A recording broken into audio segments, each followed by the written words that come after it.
अस्सलाम वालेकुम जी। Last time chemical equilibrium के कुछ प्रॉब्लम सॉल्व कर रहे थे। आज हम कुछ न्यू प्रॉब्लम सॉल्व करने की कोशिश करेंगे।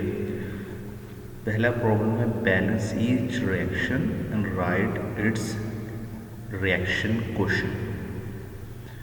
First one, nitric oxide treated with oxygen gas and product is dinitrogen trioxide.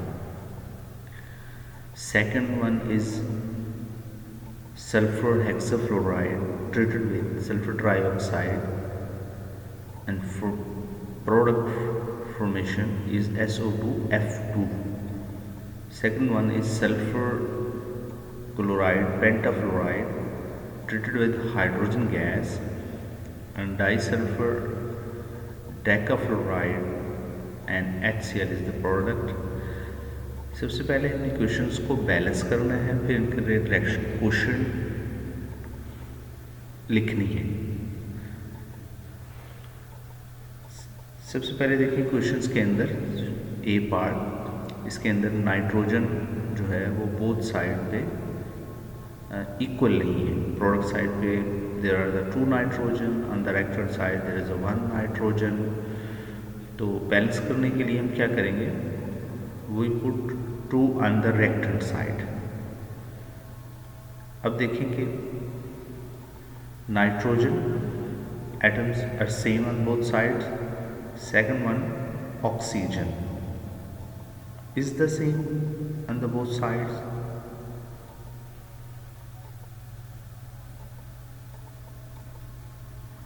On the product side there are the 3 oxygen and reactant side there are the 2 oxygen। How we can balance these oxygen? First one, on the reactant side take the oxygen 1/2 means 2 cut with this one 2 and 1 oxygen is remaining, 1 oxygen and 2 3 and product side also 3, 1/2। Power coefficients के अंदर भी 1/2 लिख देंगे oxygen में। तो इस तरह हमने रिएक्शन क्वोशिएंट की इक्वेशंस के लिए राइट डाउन कर ली। सेकंड वाले के लिए आप क्या करेंगे, तो इसमें भी देखेंगे रिएक्टेंट और प्रोडक्ट साइड्स पे सल्फर अनइक्वल है। तो सल्फर को हमने इक्वल करने के लिए क्या किया कि 2 सबसे पहले फ्लोरीन देखें और सल्फर देखें। दोनों साइड पे फ्लोरीन और सल्फर की जो वैल्यूज़ है वो अनइक्वल है। अगर हम रिएक्टेंट साइड पे 2 लगा दें 2SO3 के साथ और प्रोडक्ट साइड पे भी 3 लगा दें, तो इस तरह क्या होगा कि फ्लोरीन की वैल्यू भी इक्वल हो जाएगी और सल्फर की वैल्यू भी इक्वल हो जाएगी।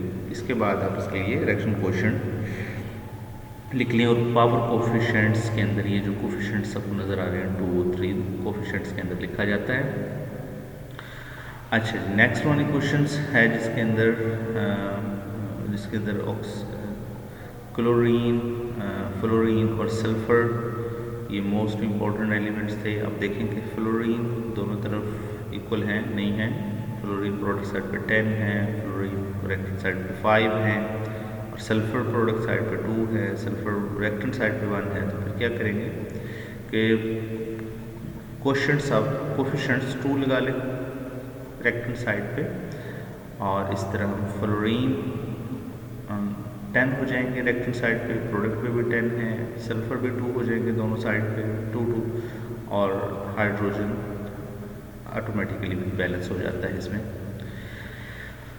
और क्लोरीन भी बैलेंस हो गया। अब इसके लिए रिएक्शन क्वोशिएंट की इक्वेशन लिख लें और पावर कोफिशिएंट्स के अंदर नंबर ऑफ मोल स्टार्ट में ये लिख लिए जाते हैं। अच्छा जी, नेक्स्ट हमारे पास क्वेश्चन है at particular temperature equilibrium constant is 1.6 10 to the minus 2 for the following reactions. H2S decompose into hydrogen gas and disulfide gas.